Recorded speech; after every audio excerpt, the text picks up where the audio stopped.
எந்த அளவுக்கு நபிகள் நாயகம் ஸல்லல்லாஹு அலைஹி வஸல்லம் அவர்கள் மனைவிமார்களுடைய சந்தோஷங்களை பேணுவதில் அவங்களுக்கு உறுதுணையாக இருப்பதில் செயல்பட்டிருக்கிறார்கள் என்று சொன்னால், ஆயிஷா நாயகி அவங்கள்ட்ட கேட்கிறாங்க, மாக்கான நபி ஸல்லல்லாஹு அலைஹி வஸல்லம் யஸ்னவு ஃபீ பைத்திஹி, நபிகள் நாயகம் ஸல்லல்லாஹு அலைஹி வஸல்லம் அவர்கள் வீட்டுல என்ன செஞ்சிட்டு இருப்பாங்க?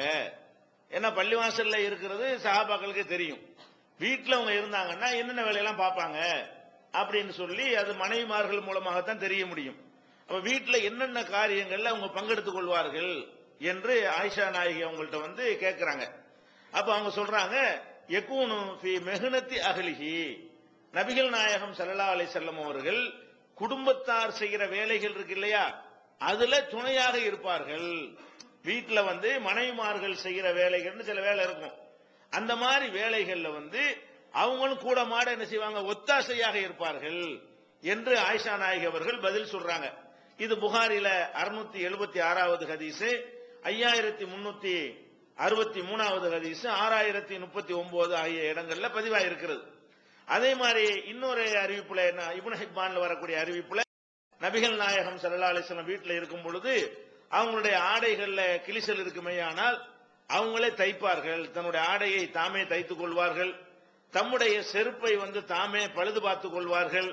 அதே மாதிரி தம்முடைய வாளினா இரும்பு வாளி கிடையாது அந்த காலத்துல, வாளினா லெதர்ல தான் வாளி இருக்கும். தண்ணிய இருக்கக்கூடிய வாளி வந்து பாடம் செய்யப்பட்ட தோல் இருக்குல்ல, அந்த தோல்ல தான் வாளியே வச்சிருப்பாங்க தண்ணி எடுக்கிறதுக்காக வேண்டி. அதுல ஓட்டகட்ட வந்துச்சுன்னா இன்னொரு தோலை போட்டு ஒட்டி ஜாயிண்ட் பண்ணி என்ன செய்வாங்க, தக்கிவாங்க. அந்த மாதிரி தன்னுடைய வாளிக்கு ஒட்டு போடுற வேலையை கூட யார் செய்வா, நபிகள் நாயகம் ஸல்லல்லாஹு அலைஹி வஸல்லம் அவர்கள் செய்வார்கள் என்று இந்த செய்தியை நாம் பார்க்கிறோம். அப்ப பெண்கள் வந்து வீட்டு வேலை செய்யணும்னு ஒரு பக்கம் சொன்னாலும் அந்த வீட்டு வேலையை அவங்க செய்து கொண்டிருக்கிற அந்த வேலையிலேயே நம்ம வீட்டுல இருந்தோமையானால் கூட மாட என்ன செய்யணும், எல்லாத்திலையும் ஒத்தாசை செய்யணும். அவங்க சமையல் பண்றாங்களா, நம்ம காய்கறி நறுக்கி கொடுக்கறது என்ன இல்ல, தப்பு கிடையாது. தெரிஞ்சுன்னா மீனை கழுவி கொடுக்கறாந்தாலும் என்ன செய்யலாம், அதெல்லாம் செய்யலாம். வீட்டை பெருக்க வேண்டியிருந்தா கூட அவங்களுக்கு முடியலன்னா நம்ம என்ன செய்யலாம், இதுல பொம்பளை வேலைன்னு நம்ம என்ன செய்யலாம், ஆம்பளை வீட்டுக்குள்ள உள்ள நம்ம வீட்டுக்கு உள்ள வேலையை நம்ம செய்வது வந்து அது என்னமோ ஒரு ஆண்மைக்கு எதிரானது, இது ஆம்பளையுடைய தன்மைக்கு கேடு விளைவிக்கக்கூடியது என்றெல்லாம் நம்ம மக்கள் தவற நினைத்துக் கொண்டிருக்கிறார்கள். ஆனா நபி ஸல்லல்லாஹு அலைஹி வஸல்லம் என்ன பண்றாங்க, அவங்களுடைய சட்டை ஏதாவது ரிப்பேரா போச்சுன்னா அவங்களே தைக்கிறாங்க. மனைவியை கூப்பிட்டு இந்த சட்டையை தச்சு கொடு என்று அவங்க கேட்கறது இல்ல. அப்ப மனைவிமார்கள் வீட்டில் செய்யற வேலைகளுக்கு உறுதுணையாகவும் இருப்பார்கள், அந்த வேலையில பக்கபலமா நின்று கொள்வார்கள். அவங்களுடைய சொந்த வேலைகள் இருக்கு இல்லையா, அதையும் செய்வார்கள் என்பதையெல்லாம் பார்க்கிறோம். அப்ப இதுல இருந்து நம்ம என்ன வழங்கணும், பெண்களுக்கு சில வேலைகள் கடமையா இருந்தாலும் அவங்க கஷ்டப்படாம இருக்கிறாங்களா என்பதில் கவனம் செலுத்தணும். அவங்க கஷ்டத்தை குறைக்கிறதுக்கு நம்மளால ஏதாவது செய்ய முடியுமா என்பதையும் பார்க்கணும். ஆனா நம்ம சமூக அமைப்பில் இருக்கிற இன்னொரு குறை இந்த இடத்துல நம்ம சுட்டிக்காட்ட வேண்டி இருக்கிறது. என்ன வேலை, பெண்களுக்கு வேலை செய்யற கடமை எல்லாம் இருக்குன்னு சொல்லிட்டோமா, இதை காரணமா வைத்துக் கொண்டு பல வீடுகள்ல அந்த மாமியார் குடும்பம் இருக்குல்ல, அதுக்கெல்லாம் இது பயங்கரமான ஆதாரமா எடுத்துக்கிடுவாங்க. மாமியார் பத்தியெல்லாம் அவங்களுக்கு என்ன சொன்னாங்க பத்தியெல்லாம், 2 மைல் தூரத்துல பேர்ச்சம்பட்டை தூக்கிட்டு அம்மாவெல்லாம் வந்தாங்க பத்தியெல்லாம், அந்த மாதிரி வேலையெல்லாம் நீ செய்யணும் அப்படின்னு சொல்லி மாமியார்மார்கள் என்ன செய்யறாங்க, மருமகள்மார்களை கொடுமைப்படுத்துவதற்கு இதெல்லாம் ஆதாரமா எடுத்துக்கொள்ளக்கூடிய ஒரு நிலை இருக்கிறது. ஆனா ரசூல் ஸல்லல்லாஹு அலைஹி வஸல்லம் எப்படி நடக்கிறாங்க, அவங்களுடைய வேலையுடைய சுமையை குறைக்கிறதுக்காக வேண்டி அவங்களும் சேர்ந்து பங்கெடுக்கக்கூடிய காட்சியை பார்க்கிறோம். அத மாமியார்கள் மருமகள்கிட்ட வேலை வாங்கலாம்னு சொன்னா அது நியாயமா இருக்கணும். எந்த ஒரு வேலையை நீங்கள் வாங்குறதா இருந்தாலும் என்ன இருக்கு, அது நியாயமானதானான்னு பார்க்கணும். பல குடும்பங்கள் நம்ம என்ன பார்க்கிறோம், மாமியாரு ஒரு தள்ளாத வயசுல உள்ள மாமியார்னா அது ஒரு கணக்கு, அவங்களே படுக்கையில் இருக்கிறாங்க. அந்த மாதிரி மாமியார்னா மருமக தான் என்ன செய்யணும், அந்த வேலையெல்லாம் செய்யணும், அது ஒரு வகையில் வச்சுக்கிறோமே. சில மாமியார்கள் வந்து அவங்களே திரகாத்திரமா இருப்பாங்க, நேற்று வரைக்கும் அவங்க தான் சோறாக்கி இருப்பாங்க, நேற்று வரைக்கும் வீட்டில் உள்ள எல்லா வேலையும் அவங்க தான் பார்த்திருப்பாங்க. ஒரு மருமகம் வந்த உடனே அவங்களும் இவங்களும் சேர்ந்து பங்கு வச்சுக்கிட்டு பாக்குறதுக்கு பதிலா என்ன பண்ணுவாங்க, உடனே படுத்துறது. மருமகம் வந்துட்டா உங்களுக்கு வேலை ரெஸ்ட், ஃபுல் ரெஸ்ட் என்று நினைத்துக் கொண்டு நமக்கு வேலை செய்ய முடியும் பொழுது கூடமாட நின்று அந்த மருமகளுக்கு வேலையை சேர்ந்து பகிர்ந்து செய்யறதுக்கு பதிலாக அவங்க தலையிலேயே எல்லா வேலையும் சுமத்தி விட்டு ஒரு வேலைக்காரியாக மாத்திரம் என்ன செய்யறாங்க, மருமகள் நடத்தினார்கள் என்று சொன்னா இது அநியாயம். ஏன், உனக்கு அந்த கடமை இருக்கு, உன் வீட்டுக்கு நீ வேலை செய்யணும், உனக்கு முடியும். நேற்று வரைக்கும் அதை செஞ்சுக்கிட்டு இருந்த நீ கை கால் உடைஞ்சு போயிடல, நீ தள்ளாத வயசுல படுக்கையில கிடக்கிற அளவுக்கு அந்த வயசு அடைஞ்சிடவும் இல்லை, போன வாரம் செஞ்ச நீ வந்து மருமக வந்தோன்னு செய்யாட்டி என்ன அர்த்தம்? அப்ப மருமகளை வந்து மகனுடைய மனைவியாக பார்க்கணுமே தவிர வேலைக்காரியா மட்டும் பார்த்துடக்கூடாது. வேலைக்காரிங்க விட மோசமா இன்னைக்கு மாமியார்மார்கள் மருமகள் என்ன செய்யறாங்க நடத்தக்கூடிய காட்சி எல்லாம் பார்க்கிறோம். இன்னும் சொல்ல போனா பல வீடுகள்ல மருமம் வந்துருவாளா, இந்த மரும வயசுல அவங்களுக்கு வேற பொம்பளை பிள்ளைலாம் இருக்கும். யாருக்கு? அந்த மாமியாருக்கு, இந்த பொண்ணுடைய மாமியாருக்கு வந்து இந்த மருமவளை வந்திருக்கு பாருங்களேன், அவளை போல இந்த புருஷனுடைய அக்காமார்களோ புருஷனுடைய தங்கச்சிமார்களோ இருப்பாங்க. அல்லது லீவுல கூட ஒரு புருஷன் வீட்டுல இருந்து நினைச்சிருப்பாங்க வந்திருப்பாங்க. அல்ல கல்யாணம் பண்ணாத பெண்கள் கூட வீட்டுல இருப்பாங்க. அவங்களும் எல்லா வேலையும் செய்யற அளவுக்கு திரகாத்திரமா இருக்கத்தானே செய்யறாங்க. மருமக வந்துட்டாங்கன்னா மொவளை வேலை வாங்குறதே கிடையாது. மகளுக்கு என்ன செய்ய மாட்டாங்க, மகளுக்கு எந்த வேலையும் கொடுக்க மாட்டேன், நீ உட்காரு அவ பாக்கட்டும், நீ எதுக்கு பாக்குற என்று சொல்லி இதுல மாட்டேங்கிறாங்க. இப்படி நம்ம மகளை பழக்குனா போற வீட்டுல குப்பை கொட்டை ஏழ்மா ஒழுங்கா நம்ம எப்படி பழக்குனா ஒரு வீட்டுல போய் அது வாழ்க்கை நடத்தும் கூட யோசிக்காம, அப்ப நம்ம இதை யோசிக்கணும்ல. நீங்க பொம்பளை பிள்ளையை பார்த்தாலும் என்ன நினைக்கணும், அஸ்மார் ரலியல்லாஹு அன்ஹு அவர்களை வந்து எப்படி அபூபக்கர் ரலியல்லாஹு அன்ஹு அவர்கள் பயிற்சி கொடுத்து எல்லாத்துக்கும் தயார்படுத்தினார்களோ அந்த மாதிரி உங்க பொம்பளை பிள்ளையை நீங்க ட்ரைனிங் பண்ணுமா இல்லையா? உங்க மருமகள்கிட்ட எதிர்பார்க்கிற மாதிரி உங்க மகளையும் நீங்க என்ன செய்யணும், அந்த மாதிரி ட்ரைனிங் கொடுக்கணும்ல. அதே மாதிரி ஃபாத்திமா ரலியல்லாஹு அன்ஹா அவங்க வந்து கை காட்சி போற அளவுக்கு திருகையில மாவரைச்சன்னு சொல்லி ரசூலுல்லாஹ்ட்ட முறையிட்டாங்களே, அப்ப அந்த அளவு அதையும் செய்யற அளவுக்கு தானே மகளுக்கு ரசூல் ஸல்லல்லாஹு அலைஹி வஸல்லம் வந்து ட்ரைனிங் கொடுத்தாங்க. இன்றைக்கு மாமியார்மார்களுடைய நிலையெல்லாம் என்னன்னு கேட்டா, அனைத்து சுமைகளையும் கொண்டு வந்து அந்த ஒரு பொம்பளை தலையில சுமத்தி, சின்ன பொண்ணா ஒரு வாழ்க்கப்பட்டு வந்த ஒரு பெண்ணு தலையில சுமத்தி ஒரு வாரம் 2 வாரத்துக்கு சும்மா இருப்பாங்க புது பொண்ணுங்கிற ஒரு கணக்குல. அதுக்கப்புறம் மொத்தத்தை நீ தலையில வச்சுட்டு வேலைக்காரிகள் கூட இவ்வளவு கொடுமைப்படுத்தப்பட மாட்டாங்க. அவ்வளவு மோசமாக வந்து எல்லா வேலைகளையும் போட்டு அவங்க இதுல வாங்குறது. ஒரு தலைவலி காய்ச்சல் படுத்துக் கொண்டார்களே என்ன செய்யறது, உனக்கு இதே வேலையா போச்சுங்கிறது. அவர் டெய்லி படுத்து கிடப்பாங்க. ஒரு தலைவலி காய்ச்சல் ஒரு மருமகளுக்கு முடியாம ஒரு நாளைக்கு ஏதாவது சொன்னான்னா அதை ஜீர்ணிக்க முடியாது. அது என்ன தலைவலி உனக்கு எப்ப பார்த்தாலும் தலைவலிங்கிற என்றெல்லாம் சொல்லக்கூடியதெல்லாம் அந்த குடும்பங்கள்ல பாக்குறோம். இதெல்லாம் அநியாயம், இதெல்லாம் எல்லாம் ஏத்துக்கவே மாட்டான். அப்ப நம்ம என்ன செய்யணும், பெண்களுக்கு மனைவியராக புகுந்த வீட்டுக்கு வரக்கூடியவங்களுக்கு எப்படி கடமை இருக்கிறதோ அதே மாதிரி மாமியாரா இருக்கக்கூடியவங்களுக்கு என்ன கடமை இருக்குது. இது நம்மளை நம்பி அடைக்கலமா வந்திருக்கிறது. இப்ப நம்ம மகனுக்கு வாழ்க்கைப்பட்ட காரணத்தினால் இந்த பெண் வந்து எல்லாத்தையும் சகித்துக் கொண்டிருக்கிறது. அது தாய் தந்தையெல்லாம் விட்டுட்டு நம்ம வீட்டுக்கு வந்திருக்கிறது. நம்ம பொண்ணுக்கு நம்ம தாய் தந்தைய நம்ம இருக்கிறோம், இந்த பொண்ணுக்கு தாய் தந்தை வந்து அங்க இருக்கிறாங்க. எல்லாத்தையும் விட்டுட்டு நம்மளை நம்பி என்ன செஞ்சிருக்கு வந்திருக்குது. நம்மளை எப்படி நம்ம மாமியார் கொடுமைப்படுத்துமோ நம்ம எப்படி ஃபீல் பண்ணோம். எல்லா மாமியாரும் நேற்று ஒரு மருமகளா இருந்தவ தானே. அப்ப இந்த மாமியார்மார்கள் நம்ம மருமகளா இருக்கும் பொழுது நம்மளுக்கு இந்த மாமியார் என்னென்ன கொடுமையெல்லாம் செஞ்சது கொடுமைன்னு தெரிஞ்சிச்சோ, அதையும் உங்க மருமகளுக்கு செய்யுமோ உங்களுக்கு தெரிய மாட்டேங்குது. அப்ப இப்படி எல்லாம் அந்த மாமியார்களுக்கு பெரிய பொறுப்பு இருக்கிறது. சொல்றாங்க வேலைக்காரங்கள் நடத்துறது கூட இப்படி நடத்திடக்கூடாது. அபூதர் ரலியல்லாஹு அன்ஹு அவர்கள் சொல்றாங்க, அவங்க என்ன செய்யறாங்கன்னா தன்னுடைய வேலைக்கார ஒருத்தரோட சேர்ந்து ஒரு புறப்பட்டு வந்துகிட்டு இருக்கிறாங்க. ஆனா இவர் என்ன மாதிரி ட்ரெஸ் போட்டு இருக்கிறாரோ அதே மாதிரியான ட்ரெஸ் யாருக்கும் போட்டிருக்காரு, வேலைக்காரருக்கும் போட்டிருக்கிறார். அபூதர் அவர்களும் ஒரு ட்ரெஸ் போட்டிருக்கிறாங்க. அதே ட்ரெஸ் அதே கலர்ல அதே தரத்துல வந்து அவருடைய வேலையாளும் அந்த ட்ரெஸ் போட்டிருக்கிறார். இப்படி வந்த உடனே ஒருத்தர் கேட்கிறார், என்னங்க நீங்க போடுற மாதிரி ஒரு ட்ரெஸ்ஸையே உங்களுடைய வேலைக்காரனுக்கு போட்டிருக்கிறீங்க, ஒரே மாதிரி வர்றீல என்ன அப்படின்னு கேட்கிறார். அப்ப அபூதர் ரலியல்லாஹு அன்ஹு சொல்றாங்க, நான் வந்து இவர்கிட்ட என்ன வேலைக்காரரா இருக்காரு, இவரை ஒரு ஒழுங்கா வேலை செய்யல, அவரை நான் கண்டிச்சேன். கண்டிக்கும் போது என்ன செஞ்சாங்க, ரசூல் ஸல்லல்லாஹு அலைஹி வஸல்லம் வந்து அதை பார்த்துக்கிட்டு இருந்தாங்க. கண்டிக்கும் போது என்னன்னு கண்டிச்சு விட்டேன், அவங்க அம்மாவை இழுத்து அவரை திட்டுறதுக்கு பதிலா என்ன செய்யறது, அவங்க அம்மாவை இழுத்து ஒரு வார்த்தையை நான் சொல்லிவிட்டேன். அப்ப ரசூல் ஸல்லல்லாஹு அலைஹி வஸல்லம் கேட்டவுடனே ஐயர்தஹு பி உம்மிஹி, அவங்க தாயையோட இழுத்து நீ வந்து அவரை திட்டுறியா, இன்னக்க இம்ரவுன் ஃபீக்க ஜாஹிலியா, உங்ககிட்ட வந்து அறியாமை காலத்து குணம் இருக்கிறது, நீ செஞ்ச வேலை சரியில்லை என்று சொல்லிவிட்டு ரசூல் ஸல்லல்லாஹு அலைஹி வஸல்லம் சொன்னாங்க, உங்களுடைய ஊழியர்கள் உங்கள் கீழே இருப்பார்களே ஆனால் அவங்களை நீங்க எப்படி நடத்தணும், அவங்களுக்கு தாங்குற அளவுக்கு நீங்க வேலை கொடுங்க. கொஞ்சம் பெரிய வேலையா இருக்குமே ஆனால் நீங்களும் சேர்ந்து கூடமாட நீங்களும் சேர்ந்து கூடமாட ஒத்தாசையா இருக்கணும். ஒரு முதலாளி என்ன செய்யறாரு, ஒரு 25 கிலோ பொருளை ஒருத்தனை தூக்க சொல்றாரு. அந்த வேலைக்காரனுக்கு தூங்குற சக்தி இருந்து அவனை தூக்கிக்கிட்டான். 50 கிலோ தூக்க முடியாது, 50 கிலோ கொடுக்கிறாரு, தூக்க முடியாத ஒரு மனுஷனுக்கு. அப்ப என்ன செய்யணும், 2 பேர் நம்ம ஒரு கை போடணும்.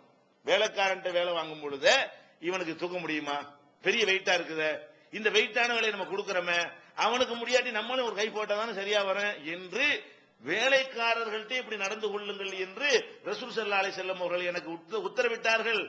அன்னையிலிருந்து இன்னைக்கு வரைக்கும் நான் போற ட்ரெஸ் தான் இருக்கிறேன். நான் எந்த ஒரு கஷ்டமான வேலையும் கொடுக்கறது இல்ல. ஏதாவது கஷ்டமான வேலையை கொடுத்தேன்னு சொன்னா நானும் சேர்ந்துகிட்டு அவரோட சேர்ந்து செய்வேங்கிறாங்க. ஒரு வேலைக்காரனுக்கு எப்படின்னு சொன்னா, ஒரு உங்களுடைய குடும்பத்திற்காக வேண்டி எந்த ஒரு சம்பளத்தையும் எதிர்பார்க்காம அர்ப்பணிக்கிறதுக்காக வந்திருக்கிறாள உங்க மருமகள், அவளை எப்படி நடத்தன? அப்ப மருமகளை நடத்துற விஷயத்தில் நிறைய தவறு பண்றாங்க. அதுக்குதான் ரசூல் ஸல்லல்லாஹு அலைஹி வஸல்லம் என்ன பண்றாங்க, தன்னுடைய வீட்டுல மனைவிக்கு அவங்க மாமியார் கூட இல்ல, ஆயிஷா நாய்க்கு மாமியார்லாம் கிடையாது, ரசூலுல்லாஹ்க்கு தாய் இல்ல, அவங்க சின்ன வயசுல இறந்துட்டாலும் அந்த மாமியார் குடும்ப பஞ்சாயத்தெல்லாம் இல்ல. ஆனாலும் தன்னுடைய மனைவி கஷ்டப்படுறாங்க என்று சொல்லி கணவன் கூடமாட ஒத்தாசை செய்யறாருன்னு சொன்னா அப்ப நம்ம எப்படி இதை எடுத்துக்கொள்வது? கணவன் எப்பவும் இருக்க மாட்டார், எப்பவும் மாமியார் இருப்பாங்கல்ல. ஒரு வீட்டுல தாய் இருந்தால், கணவனுடைய தாய் இருந்தால்னு சொன்னா அவங்களோட தான் வச்சு ஒன்னா இருப்பார்கள். அப்ப அந்த பெண்ணு படக்கூடிய கஷ்டத்தை எல்லாம் பார்த்துட்டு நீ விளைவிக்க நான் பாக்குறேன் அப்படின்னு சொல்லி நம்மளுடைய பிள்ளைக்கு எப்படி ட்ரைனிங் கொடுப்போமோ அந்த மாதிரி மாமியார் நடக்கலன்னு வைங்க. நான் ஏற்கனவே பல தடவை சொல்லி இருக்கிறோம், இந்த தொடர்லையும் சொல்லி இருக்கிறோம், யாருக்காவது அநீதி இழைத்த நிலையில நீங்கள் மறுமையில போய் நின்றீர்களே ஆனால் உங்க நன்மையெல்லாம் புடிங்கல்ல அங்க கொடுத்துருவான். அந்த மருமக சொல்லுவாளா இல்லையா?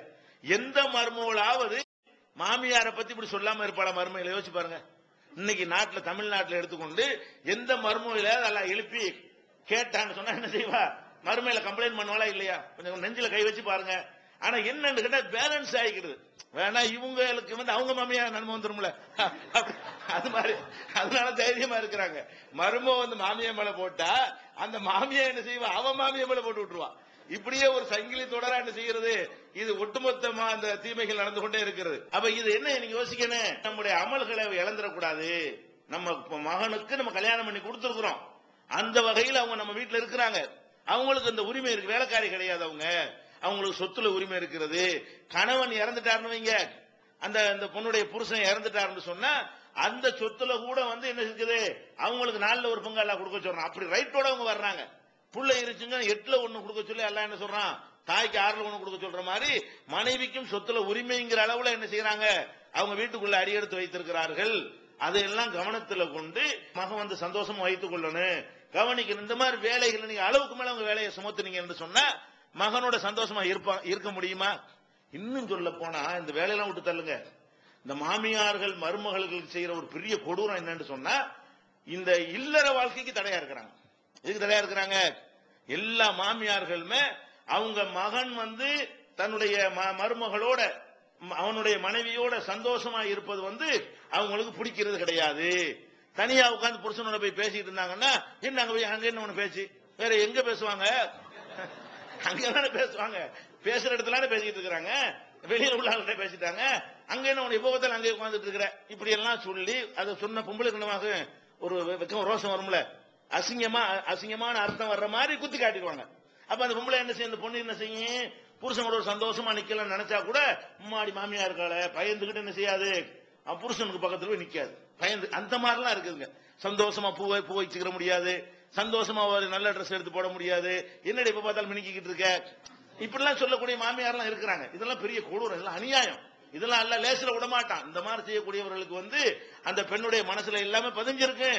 நியாய தீர்ப்பு நாள்ல வச்சு அம்புட்டையும் எல்லாம் கேட்பான். நம்ம எப்படி நினைக்கணும், இன்னொன்னு கவனிக்கணும், உலகத்து கணக்கையாவது பார்க்கணும்ல. நீங்க இவ்வளவு அநியாயம் பண்றீங்கல்ல, எவ்வளவு நாளைக்கு நீங்க பண்ணுவீங்க? ஒரு கணக்கு தான், நல்லா தெரிஞ்சுக்கிறீங்க. மாமியார் மாற அதிகாரம்லாம் ஒரு அளவுக்கு தான். அவளுக்கு ஒரு புள்ள பிறந்து கொஞ்சம் ஸ்டடியான நேரத்தில் என்ன செய்வா, பொசிஷன் மாறிக்கிறப்போம். அது வரைக்கும் தான் பையன் என்ன செய்வான், உங்க சொல்ல கேட்டுட்டு இருப்பான். அவளுக்கும் வாரிசு கிரிசு வந்துச்சுன்னு வைங்க, அப்ப அதிகாரம் என்ன செய்யும், அப்படி டிரான்ஸ்பர் ஆகி போயிடும். மருமகைக்கு அதிகாரம் போயிருமா, அப்ப உங்களை என்ன செய்வா, சேர்த்துக்கிட்டு பழைய கணக்கெல்லாம் தீர்க்க ஆரம்பிப்பா. அப்படி கஷ்டப்படுறீங்களா இல்ல எத்தனை பேரு?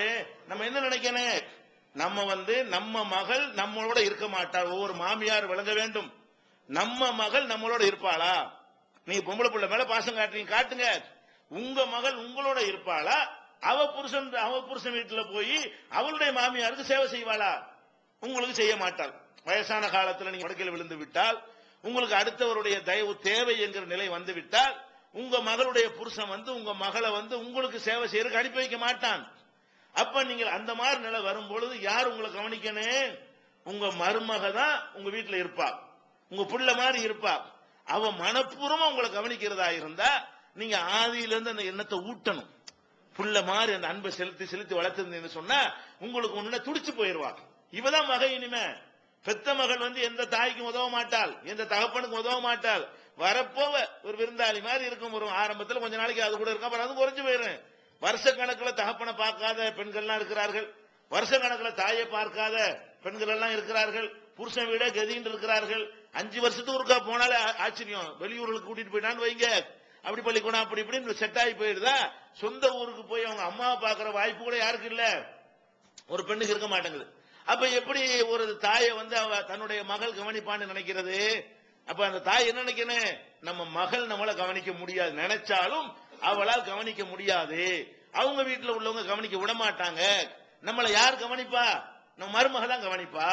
இப்படி நினைத்து விட்டார்களே ஆனால் அவங்களுடைய எதிர்கால பாதுகாப்பை கருத்தில் கொண்டு ஒழுங்கா நடத்தி விடுவார்கள். உலகத்திலையும் நல்லா இருக்க முடியாது. யாரெல்லாம் கொடுமைப்படுத்தினார்களோ அவங்களெல்லாம் கொடுமைப்படுத்தப்படுகிறார்கள். அதே மகனை வச்சு தெருவில் வெளியேற்றுறார். எத்தனை மருமகள் பார்த்திருக்கிறோம். தாய் பெற்ற தாய மகங்கார என்ன செய்யறான், ஒரு கட்டத்துல தூக்கி வெளியேற்ற, விட்டு வெளியே போங்கிறான் தாய. எதுக்காக வேண்டி அந்த கொடுமையெல்லாம் அவன் லிஸ்ட் போட்டு வச்சிருக்கிறா. அவளுக்கு ஒரு டைம் வரும், சேர்த்து போட்டு அவனுக்கு கரெக்டா சாவியை கொடுத்து உன் தாய் ரொம்ப கொடுமைக்காரி என்கிற மாதிரி போட்டு, உங்க வளர்ச்சி அவளுக்கு பிடிக்கல, உங்க பிள்ளையுடைய வளர்ச்சி பிடிக்க மாட்டேங்குது என்று போட்டு விட்டான்னு வைங்க, கடைசியில முதியோர் இடத்துக்கு தான் கொண்டு வரணும். வருதா? அப்படி வருதா இல்லையா? அந்த மாதிரி ஆக்கி போடுறாங்க. அப்ப நம்ம என்ன பண்ணணும், ஒரு பெண்ணை நம்ம வீட்டுக்கு எடுத்தோம் என்று சொன்னால் குடும்பத்துல இவதான் நமக்கு உறுதுணையா நிற்கக்கூடியவள். நம்முடைய பெண் மக்கள்கள் இல்ல, நம்முடைய மருமகள்மார்கள் தான் நம்மளை கவனிப்பார்கள் என்பதை கவனத்தில் கொண்டு பாசம் செலுத்தி நீங்க பழகி பாருங்க. குடும்பமும் நல்லா இருக்கு, அநீதி இழைத்தவர்களும் ஆக மாட்டீங்க, எதிர்காலத்தில் உங்களுக்கு பாதுகாப்பானதாகவும் இருக்கு. பல வகையில் இது உங்களுக்கு நன்மை தரும். துன்யாவிலே நன்மை, ஆகரத்திலே நன்மை. உங்க மகனும் சந்தோஷமான முறையில இல்ல. இந்த பஞ்சாயத்தை தீர்க்கிறதுல என்ன செய்வான், எத்தனை ஆம்பளைகள் பாரு. ஆம்பளைக்கு என்னங்க பெரிய பிரச்சனை குடும்பங்கள்ல, நீங்க நல்லா கேளுங்க. ஒரு ஆம்பளைட்ட போய் என்னடா உங்க வீட்டுல பிரச்சனைன்னா, மாமியாமாருவ பிரச்சனை தான் முக்காவாசி வீடுகள்ல. அதான் நான் சொல்லக்கூடிய இந்த கல்யாணம் ஆகி ஒரு 10 வருஷத்துக்குள்ள இருக்கிற யாரா இருந்தாலும் சரி, 10 வருஷம் கடந்துட்டா அதிகாரம் மாறிக்கிறதுல. அப்ப இல்ல, ஸ்டார்டிங்ல பாத்தீங்கன்னு சொன்னா வெளியே பள்ளியாசல வந்து உட்காந்து, என்னடா பள்ளியாசல உட்காந்து இருக்கிற, இங்க போனா அம்மா அதை சொல்றாங்க, அங்க போனா பொண்டாட்டியாவை சொல்றா, தாங்க ஏழல ஊருக்கு போக மாட்டாங்கிறான். ஏன்டா 4 வருஷமா ஊருக்கு போல, போனா இவ ஒரு பக்கம் சொல்றா, அவ ஒரு பக்கம் சொல்றா, ஒருப்புமே இல்லைங்கிறான். எப்படி வெறுத்து போயிடறான்னு சொன்னா, இந்த மாமியார் மருமகள் பொண்டாட்டிங்க தாயும் போடக்கூடிய சண்டையை பார்த்து விட்டு அவன் வெளி உலகத்துல சம்பாதிக்கிறதுல பின்னடைவு ஏற்படுகிறது, அவனுடைய நிம்மதி குலைந்து போய் விடுகிறது. ஏண்டா வீட்டுக்கு போறோம்னு நினைக்கிற மாதிரி ஆக்குறாங்களா இல்லையா? வீட்டுக்கு வந்தா சந்தோஷமா மகன் இருப்பான்னு பார்த்தா வெளியில் டென்ஷன்லாம் இருக்கிறது. அந்த டென்ஷன்லாம் இறக்கி வைக்கிறதுக்காக வேண்டிய எல்லாம் ஒரு தாம்பத்திய வாழ்க்கைன்னு ஒன்று தந்திருக்கிறான். அப்படி வந்துட்டு நம்ம சந்தோஷமா இருக்கலாம்னு வந்தான்னு சொன்னா பஞ்சாயத்துக்கு என்ன செய்யும், தாய்க்கு மகளுக்குள்ள பஞ்சாயத்து தான் கேட்டுட்டு இருக்கணும். அப்ப ராத்திரி பூரா தூங்க முடியாது. இங்கிட்டு பேசினாலும் பயமா இருக்கு, அங்கிட்டு பேசினாலும் பயமா இருக்கு. நியாயம் இருந்தா கூட பேச யோசிப்பான். என்ன பொண்டாட்டி வந்தவொடனே எங்களை மறந்துட்டீங்களா, நியாயத்தை பேசினா கூட என்ன செய்வா, அந்த அம்மாக்காரி பொண்டாட்டி வந்தோடனே எங்களுக்கு நாங்கெல்லாம் தெரியலையான்னு கேட்பால. அதுக்கு பயந்துகிட்டு உம்மா சொல்ற அநியாயத்துக்கு தலையாட்டிக்கிடுவான், பொண்டாட்டி சொல்ற அநியாயத்துக்கு தலையாட்டிக்கிடுவான். இப்படியே இருந்துகிட்டு மண்டை காஞ்சி போறானா இல்லையா? அப்ப நிறைய பேருடைய வாழ்க்கையில நிம்மதி எங்க தொலைது நீங்க கேட்டு பாத்தீங்கன்னா, இளைஞர்கள்ட்ட கேட்டு பாருங்க. ஒரு 35 வயசுல உள்ள எல்லாருக்குமே அவங்க மாமியாரோட உம்மா அப்பாவோட இருக்கக்கூடியவர்களா இருந்தார்களே ஆனால் அவங்களுடைய ஒட்டுமொத்த நிம்மதியை யார் குலைக்கிறாங்க, மாமியார் மரும பஞ்சாயத்து தான் குலைக்க. அப்ப எப்படி ஆம்பளைக்கு நிம்மதியா இருக்க முடியும்? எப்படி ஆம்பளை முன்னேறுவான்? அவன் எப்படி தொழில் பண்ணுவான்? அங்க வீட்டுல உள்ள வந்து நிம்மதியா சந்தோஷமா இருந்துட்டு போனா தானே அடுத்த நாள் போய் தொழில சந்தோஷமா செய்வான். வீட்டுல டென்ஷனா இருந்துட்டு போது கடைக்கு வந்தான்னு சொன்னா வியாபாரத்தை முன்னேற்ற முடியுமா? பொருளாதாரத்துல மேல வர முடியுமா? எல்லாம் பாதிச்சு நாசமா போகுது. அப்ப இதனால என்ன செய்யணும், மாமியாரா இருக்கு இல்ல, எல்லாரும் நாளைக்கு மாமியாரா மருமகளா ரெண்டு ரோல் எல்லாத்துக்கும் இருக்கிறது. அப்ப மருமகள்ங்கிற வகையில அவங்க ரோலை அவங்க கரெக்டா செய்ய வேண்டும். மாமியாருங்கிற ரோல் அவங்க எடுக்கக்கூடிய நேரத்தில் என்ன செய்யணும், அவங்க அந்த ரோலை கரெக்டா செய்ய வேண்டும். 2 ரோலும் ஒருத்தர் தான் அடைகிறாங்க, அதை கவனித்துக் கொள்ள வேண்டும். ஆனா இது அல்லாஹ்வுடைய கிருபையில மாமனார்கள் பெற்றுங்க. எங்கேயும் மாமனார் கொடுமையே கிடையாது. ஆம்பளையை பொறுத்த வரைக்கும் நம்ம பொண்டாடி தான் தப்பு பண்றா, மருமகளை கொடுமைப்படுத்துறா என்று உணர்ந்த மாமனார்மார்கள் நிறைய பேர் இருக்கிறாங்க. அப்ப பெண்கள் மாத்திரம் எப்படி செய்யறீங்க, உங்க குணமே தப்புன்னு விளங்குதா இல்லையா? என் பொம்பளை மாத்திரம் ஒரு பொம்பளைக்கு அநியாயம் செய்யறீங்க. இதை கவனத்தில் கொண்டு மாமியார்கள் என்ன செய்யணும், ஒரு பிள்ளை மாதிரி உங்க மகள் மாதிரி நினைங்க, மக தான் அது, மகளை போல நீங்க என்ன செய்யணும், கவனித்துக் கொள்ள வேண்டும் என்பதை வைத்துக் கொள்ள வேண்டும். அடுத்ததாக இன்னொரு சில விஷயங்கள், குடும்பத்தில் இருக்கக்கூடிய நேரத்தில் ஒரு ஆம்பளை வந்து ஒரு மிஷின் மாதிரி இருக்கக்கூடாது. வீட்டுல வந்தா என்ன செய்யறது, ஒரு எந்திர மாதிரியான ஒரு அமைப்பு இல்லாம பிள்ளைகளோட நல்லா கொஞ்சம் விளையாடுறது, மனைவிட்ட சந்தோஷமா இருக்கிறது, தமாஸ் பண்ணிக்கிறது, இது மாதிரி எல்லாமே என்ன செய்யுது மார்க்கத்துல அது அனுமதிக்கப்பட்டதாக இருக்கிறது. அது மாதிரி நம்ம அது மாதிரி தான் வீட்டுக்குள்ள இருக்கணுமே. வெளியே தான் எந்த மாதிரி இருந்துட்டு வந்துடுறீங்க, கடை தொழில வியாபாரம் ஒரு மாதிரியா இருந்துட்டு வந்துடுறீங்க.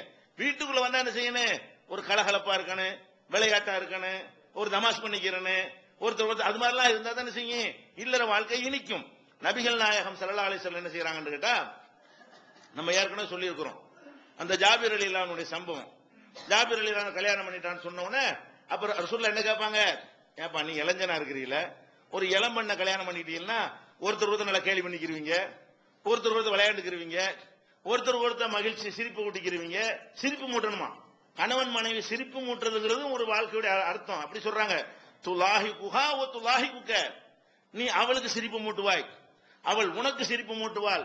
சிரிப்பு மூட்டுறன்னு அர்த்தம் மிஷினு மாதிரி வரக்கூடாது, வந்து அள்ளி போட்டு தின்னுட்டு படுத்து அப்படி போயிடக்கூடாது. என்ன செய்யணும், அது இப்படி நண்பர்கள்ட்ட நீங்க ஜாலியா பழகிக்கிறீர்களோ, ஜோக் அடித்துக் கொள்கிறீர்களோ, தமாஷ் பண்ணி கொள்கிறீர்களோ, கேலி பண்ணி கொள்கிறீர்களோ, அந்த மாதிரி எல்லாம் இருக்கணுமா இதுல குடும்ப வாழ்க்கையில.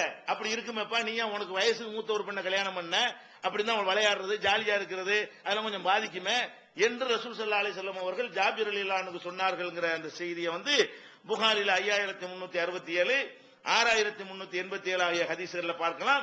அப்ப வீட்டுக்குள்ள என்ன செய்யணும், கலகலப்பா இருக்க வேண்டும். இன்னும் சொல்ல போனால் நபிகள் நாயகம் ஸல்லல்லாஹு அலைஹி வஸல்லம் காலத்துல ஹந்தலா என்ற ஒரு சஹாபி அவங்க என்ன பண்றாங்கன்னு கேட்டா, ரசூல் ஸல்லல்லாஹு அலைஹி வஸல்லம் சபையில உட்கார்ந்து இருக்கிறாங்க. உட்கார்ந்து இருக்கும் பொழுது சொர்க்கத்தை பத்தி நரகத்தை பத்தி பயங்கரமா ஒரு பயம் வர்ற மாதிரி ரசூல் ஸல்லல்லாஹு அலைஹி வஸல்லம் அவர்கள் உரை நிகழ்த்துறாங்க. அப்படியே அழுவுற அளவுக்கு நரகத்தை பத்தி பேசினா பயம் வரும்ல, நரகத்துல என்னென்னலாம் இருக்குங்கிறதெல்லாம் ரசூல் ஸல்லல்லாஹு அலைஹி வஸல்லம் எடுத்து சொல்லும் பொழுது அப்படியே நடுங்குறாங்க. அம்மாடி எப்படிப்பட்ட வாழ்க்கை நம்ம காத்துக்கிட்டு இருக்கிறது. அப்படி நரகத்தையே பயம் ஊட்டப்பட்ட ஒரு ஆள் வெளியில இருந்து சிரிக்க இயலுமா, ஜாலியா இருக்க இயலுமா, இருக்க இயலாது தானே. அப்ப அந்த மாதிரி ரசூல் ஸல்லல்லாஹு அலைஹி வஸல்லம் அந்த சபையில இருந்து விட்டு வரும் பொழுது நான் இறுக்கமா பயந்து நடுங்கியவனாக நான் என்ன செய்ய வீட்டுக்குள்ள வருவேன். வீட்டுக்குள்ள புள்ள குட்டி எல்லாம் பார்த்த உடனே பிள்ளைகளை கொஞ்சறது என்ன, பொண்டாட்டில ஜாலியா இருக்கிறது என்ன, தமாஷ் பண்றது என்ன, இப்படி நான் நடக்க ஆரம்பிச்சிருவேன். ஹல்லலா சொல்றாரு, ரசூலுல்லாஹ் சபையில இருக்கும்போது ஒரே சொர்க்கம் நரகம் ஆகிரத்து மர்ம விசாரணை மகசூர் இப்படி போயிட்டே இருக்கிறது. வீட்டுக்கு வந்துட்டு என்ன வருது, பொண்டாட்டி புள்ள கொஞ்சம் கட்டி பிடிக்கணும் இப்படி நினைப்பு வருதுங்கிறார் அவர். இந்த மாதிரி டைப்ல நான் மாறிக்கிறேனே, அப்ப நம்ம சரியில்லை அவர் நினைக்கிறாரு. நம்ம சரியில்லையே, அரை மணி நேரத்துக்கு முந்தான நரகத்தை பத்தி ரசூலுல்லாஹ் பேசினாங்க, அதை பார்த்து பயந்துகிட்டுல வந்தோம், அதையெல்லாம் தூக்கி ஓரம் கட்டி வச்சுட்டு இப்படி நம்ம மனைவியை கண்டவன் என்ன செய்யறோம், இப்படி நம்ம வேற மாதிரி மாறிக்கிறோமே, கொஞ்சமே விளையாடுறமே சிரிக்கிறமே, இதெல்லாம் சரி ஆண்டவருக்கு என்னவாகுது, ஒரு ஃபீலிங் ஆகுது. அப்போ வெளியே வர்றாரு, அபூபக்கரை போய் தேடி போறாரு.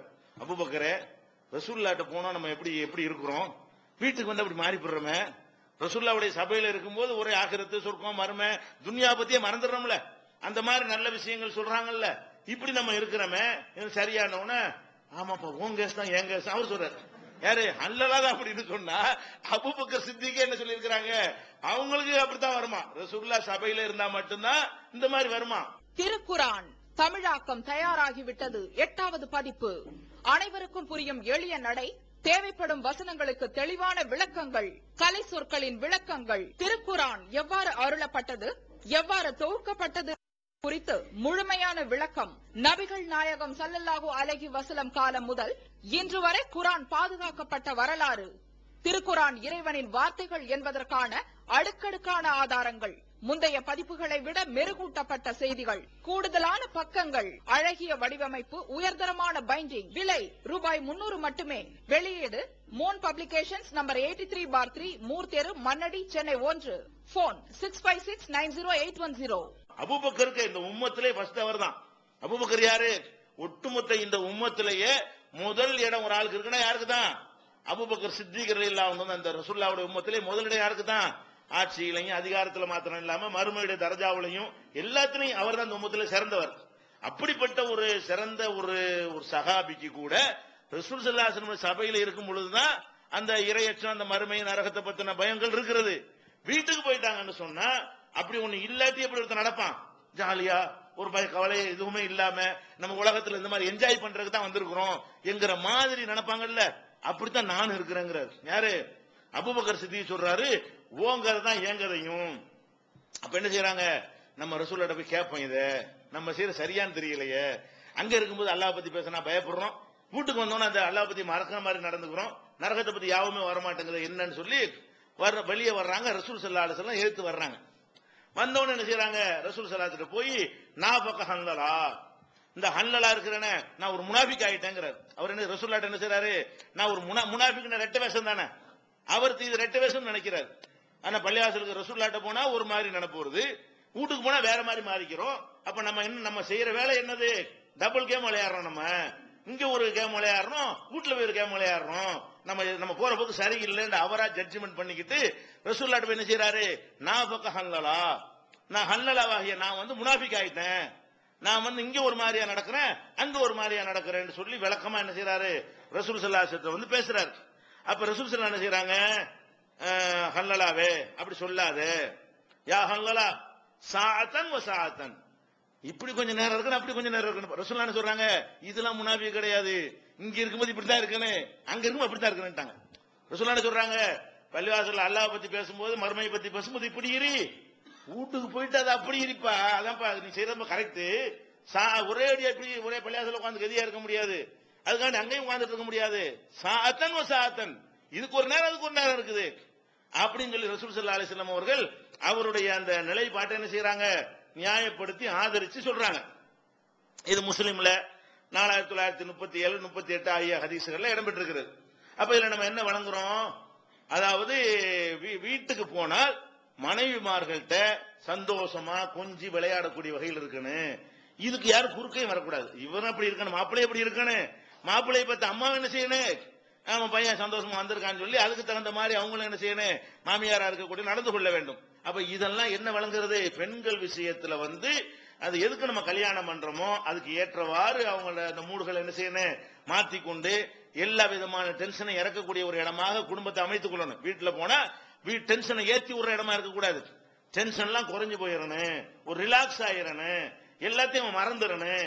எப்படி நரகத்தை பத்தி உள்ளதே மறந்துட்டு வீட்டுக்கு வர்றாருல, நரகத்தை பத்தி ஒரு டென்ஷன் ஏத்தினா எப்படி இருக்கு, அதையெல்லாம் மறந்துட்டு வீட்டுக்கு ஒருத்தர் வர்றாருன்னு சொன்னா சொர்க்கமா இருக்கும், அது ஒரு நல்ல வீடா இருக்கும். இங்க சேல் டாக்ஸ் அந்த இது பஞ்சாயத்து எல்லாத்தையும் பார்த்துட்டு ஏதாவது பிரச்சனை ஆயிட்டு வீட்டுக்கு வருவான், வீட்டுக்கு வந்து அதுக்கு மேல இங்க கற்பனை நடக்கும் மாமியாக்கும், இப்ப எப்படி நிம்மதி கிடைக்கும். அப்ப அந்த மாதிரி இல்லாமல் பார்த்துக் கொள்ள வேண்டும். இதெல்லாம் குடும்பத்தில் உள்ளது, இஸ்லாமிய குடும்பத்தில் வந்து இப்படி ஒரு அனுசரணையோட எல்லாரும் நடந்து கொள்ள வேண்டும். இன்னும் சொல்ல போனா பாருங்க ரசூல் ஸல்லல்லாஹு அலைஹி வஸல்லம் எப்படி எல்லாம் நடக்கிறாங்கன்னு பாருங்க. வீட்டுக்கு வர்றாங்க, வீட்டுக்கு தபூக் யுத்தத்திலிருந்து அல்லது ஹைபர் யுத்தத்திலிருந்து ரெண்டு சந்தேகமா அந்த அறிவிப்பாளர் சொல்றாரு, தபூக்ல இருந்தோ ஹைபர்ல இருந்தோ அந்த போருக்கு முடித்து விட்டு நபிகள் நாயகம் ஸல்லல்லாஹு அலைஹி வஸல்லம் அவர்கள் என்னுடைய வீட்டுக்கு வந்தார்கள். ஆயிஷா நாயகி சொல்றாங்க, என்னுடைய வீட்டுக்கு வந்தார்கள். வீட்டுல ஒரு மாடம் மாதிரி, மாடம்னா ஜன்னல் மாதிரி இருக்குல்ல செவத்துல வச்சிருப்பாங்க இல்லையா, அதுல என்ன செய்யறாங்க ஆயிஷா நாயகி வந்து நிறைய பொம்மைகளை சேர்த்து வச்சிருக்காங்க. பெண்களுக்கு அந்த பொம்மைகள்ல ஒரு ஆசை இருக்கும், எது வரைக்கும் புள்ள பெறுற வரைக்கும், குழந்தையை பெற்று குழந்தையை கொஞ்சணுங்கிற அந்த பருவம் வர்ற வரைக்கும் என்ன செய்வாங்க, கல்யாணம் பண்ண பொம்பளையா இருந்தாலும் பொம்மைகள் மேல என்ன செய்வாங்க ஒரு ஆசைப்படக்கூடியவர்களாக இருப்பார்கள். அது எப்ப மாறும், ஒரிஜினல் பொம்மை கிடைச்சோன்னு மாறி போயிடும், உசுருள்ள பொம்மை கிடைச்சா என்ன செய்யும் மாறும், அது வரைக்கும் மாறாது.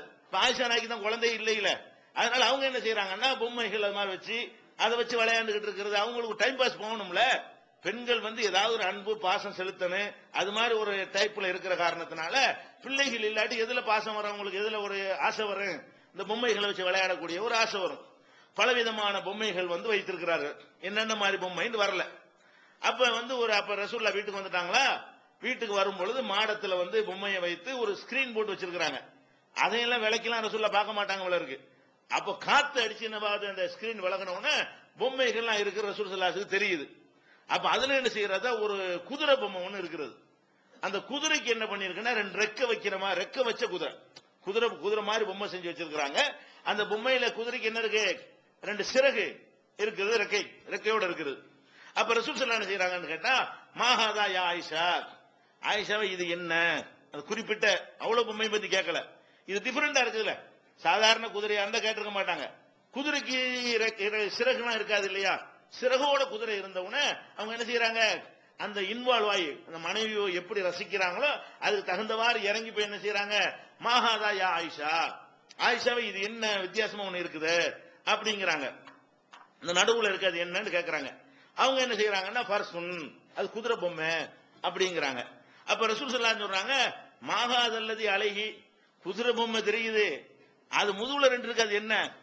அந்த சிறகு கேட்கறாங்க, ரெக்க வச்சிருக்குதுல, அது என்ன ரெக்க இருக்கிறது என்ன அப்படின்ற, அது முதுகுல இருக்கிறது என்னன்னு கேட்கறாங்க. அப்ப ஆயிஷா நாயகி சொல்றாங்க, ஜினாஹானி, அது ரெக்கை தான், அது ரெக்கை தான் மேல வச்சிருக்கிறோம் அப்படிங்கிறாங்க. அப்ப ரசூல் ஸல்லல்லாஹு அலைஹி கேட்கறாங்க, ஃபர்சுன் லஹு ஜினாஹானி, என்ன குதிரைக்கு ரெக்கையும் இருக்குமோ? குதிரை பொம்மை வச்சிருக்கீங்க, பறவைன்னா ரெக்கை இருக்கலாம், நீங்க விளையாடுற பொம்மையில குதிரைக்கு என்ன இருக்கு, ரெக்கை வச்சு வச்சிருக்கீங்களா, என்ன செய்தி அப்படிங்கிறாங்க. அப்ப ஆயிஷா நாயகி சொல்றாங்க, அம்மா சமயத்த அன்னலி சுலைமான ஹைலன் லஹா அஜனஹத்துன், சுலைமான் நபிட்ட இருந்த குதிரைகளுக்கு ரெக்கை இருக்குன்னு சொல்றாங்களே, அது நீ கேள்விப்பட்டது இல்லையா? ஊர்ல பேசிக்கிறத சொல்றாங்க. அம்மா சமயத்தை நீங்க கேள்விப்பட்டது கிடையாதா? சுலைமான் நபி காலத்துல அவங்க வச்சிருந்த குதிரைகளுக்கு என்ன இருந்துச்சு, அது கதை தான். அந்த கதையை அவங்க கேள்விப்பட்ட அந்த பருவத்தில் உள்ள வச்சு என்ன செய்யறாங்க, அப்படி சொல்றாங்க.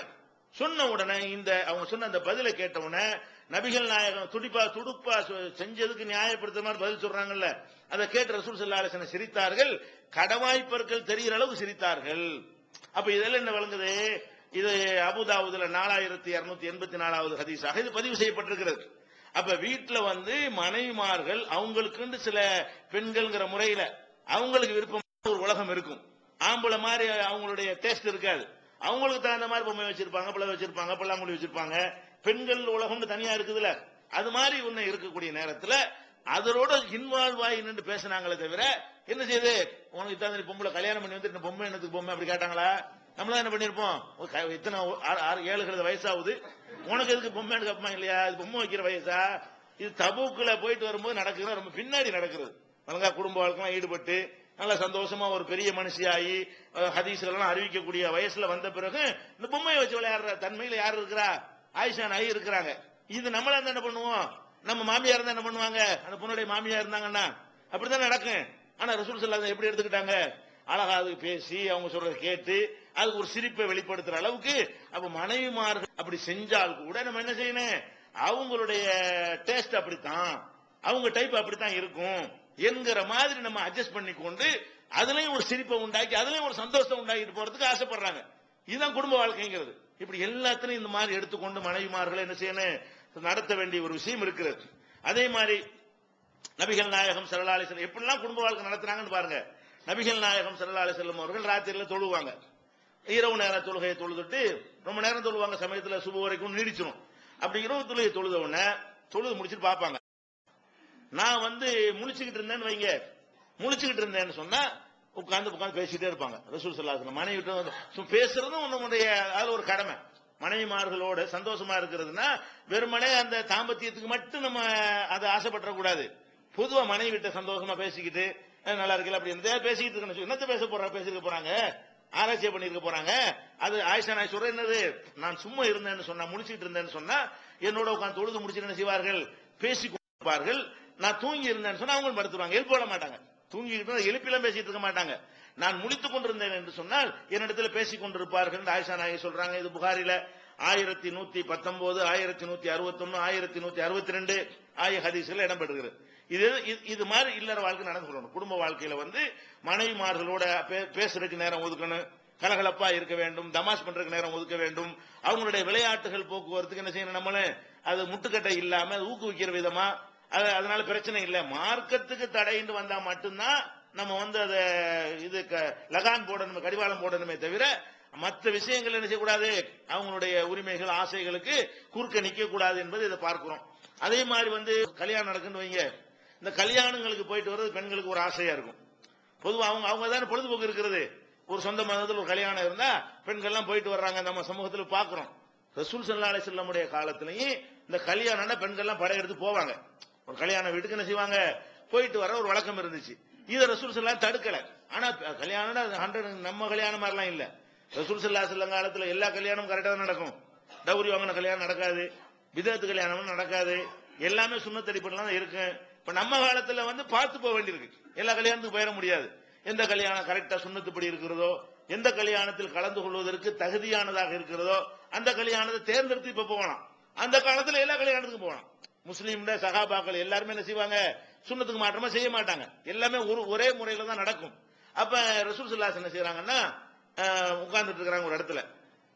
அப்ப எதுக்கு யார் வர்றாங்கன்னா, பெண்களும் சிறுவர்களும் ஒரு கூட்டமா வர்றாங்க. வந்தாலே அந்த வர்றதை பார்த்தோன்னே தெரியுது கல்யாணத்துக்கு போயிட்டு வர்றாங்க. ஒரு கூட்டமா கல்யாணத்துக்கு நம்மளே கண்டுபிடிச்சிடலாம். கல்யாணத்துக்கு போயிட்டு வர்றாங்கன்னு என்ன செய்யும், அதுக்குன்னு ஒரு தனி ஒரு லுக் இருக்கும். அதை வச்சு என்ன செய்யலாம், கல்யாணத்தான் போயிட்டு வர்றாங்கன்னு கண்டுபிடிச்சிடலாம். அப்ப அந்த பெண்கள் எல்லாம், பெண்களும் சிறுவர்களும் கல்யாணத்தில் இருந்து திரும்பி வந்து கொண்டிருக்கிறதை ரசூல் ஸல்லல்லாஹு அலைஹி வஸல்லம் அவர்கள் பார்த்துவிட்டு ரொம்ப சந்தோஷமா, அந்த பெண்கள் எல்லாம் பார்த்துவிட்டு ரொம்ப சந்தோஷமா அவங்க கிட்ட போய் என்ன சொன்னாங்க, அல்லாஹும்ம அன்தும் மின் அஹப்பின் நாஸி இலைய, இந்த உலகத்தில் உள்ள ஆட்கள்லயே எனக்கு ரொம்ப விருப்பமானவர்கள் அன்சாரிகளாகிய நீங்கள் தான். அதை எப்பவும் சொல்லிட்டு இருப்பாங்க ரசூல் ஸல்லல்லாஹு அலைஹி வஸல்லம். இந்த அன்சாரிகள் மேல அவங்களுக்கு ரொம்ப பிரியம். சொந்த பந்தங்களை விட, மக்காவிலிருந்து ஹிஜ்ரத் பண்ணி வந்தவர்களை விட, ஒரு பிரச்சனைன்னு வந்தா யார் ரொம்ப நேசிப்பாங்க? எல்லாத்தையும் வீடுல பாதி சொத்துல பாதி கொடுத்தாங்க. சாதாரண விஷயமா? வெளியூர்ல இருந்து மக்காவில இருந்து வந்த மக்களுக்காக வேண்டி இருக்கிற வீட்டுல பாதியை கொடுத்தாங்க, மரத்துல பாதியை கொடுத்தாங்க, சொத்துல பாதியை கொடுத்தாங்க, ஆடையில பாதியை கொடுத்தாங்க, இப்படி எல்லாத்திலையும் கொடுத்தாங்க. அந்த மாதிரி தியாகம் செஞ்ச ஒரு சமுதாயமா இருக்கிறதுனால இந்த அன்சாரிகளுடைய ஒரு கூட்டத்தை கண்டாங்கன்னு வைங்க, அதை திருப்பி திருப்பி பதிவு பண்ணுவாங்க. அந்த பெண்கள் சந்தோஷமா கல்யாணத்துக்கு போயிட்டு வரும்போது பார்க்கும் பொழுது, உங்களுக்கு என்ன கல்யாணத்துல வேலை, எதுக்கு இங்க இல்லைங்களா வந்தீங்க, யார் உங்களை அனுப்புனதெல்லாம் கேட்கல. இதெல்லாம் பெண்களுக்கு ஒரு அனுமதிக்கப்பட்ட ஒரு விஷயம்.